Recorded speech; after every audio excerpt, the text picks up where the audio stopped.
Let me start this course by telling you about a small but meaningful research experiment that took place nearly 50 years ago. The educational psychologist Jerome Bruner and his colleagues set a task for two groups of young children. The task was to retrieve an item using a fishing rod and a hook. The rod was made up of several separate parts. Using G-clamp fixings, the children needed to put it together successfully to retrieve the object, and after that, attach the hook to the rod. One group of children, let's call them Group A, was shown how to do the task through a demonstration before being asked to do it themselves. The other group, Group B, was given the opportunity to play with the components in an open-ended way before they undertook the task. The results were significant. Both groups performed similarly, with the same proportion of children succeeding in the task first time around. However, those in Group A who did not succeed the first time around gave up the task immediately. Those in Group B, the group that had been given a chance to play with the components, persevered with the task, coming up with new ways of putting the components together until they had all completed the task. The individuals in Group A gave up when they perceived that they had not managed to do the activity, that they had failed. They didn't persevere. Group B had played with the components first and did persevere. They didn't perceive their process as failure, but more as experimentation and part of the process until they got it right. We can learn from this study that understanding the creative process and learning the best ways to facilitate creativity is directly linked to our practices and attitudes as a teacher.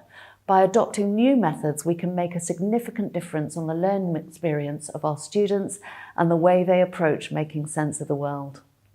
You may wonder, why is creativity so essential? In 2019, the World Economic Forum considered creativity as the single most important skill in the workplace.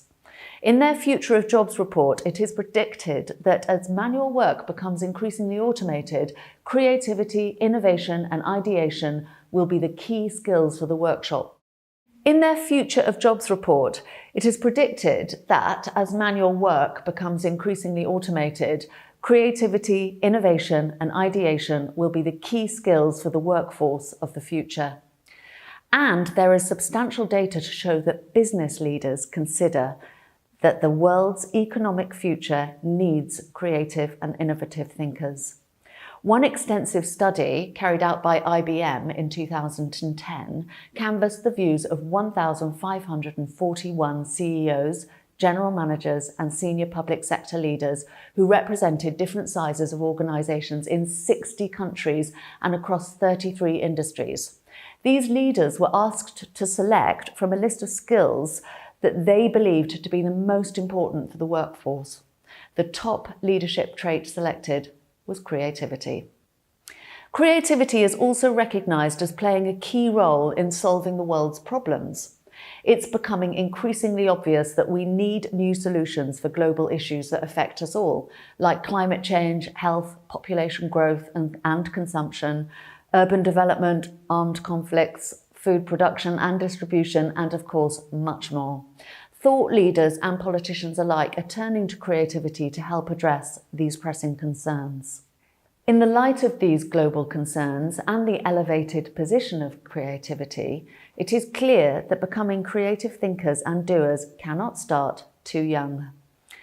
And this is achievable because, as we'll find out in this course, young children are naturally divergent and creative in the way that they think. It's our responsibility as teachers to encourage and facilitate our younger students to continue to think and work creatively so that they can mature into the innovators we need them to be to safeguard all of our futures.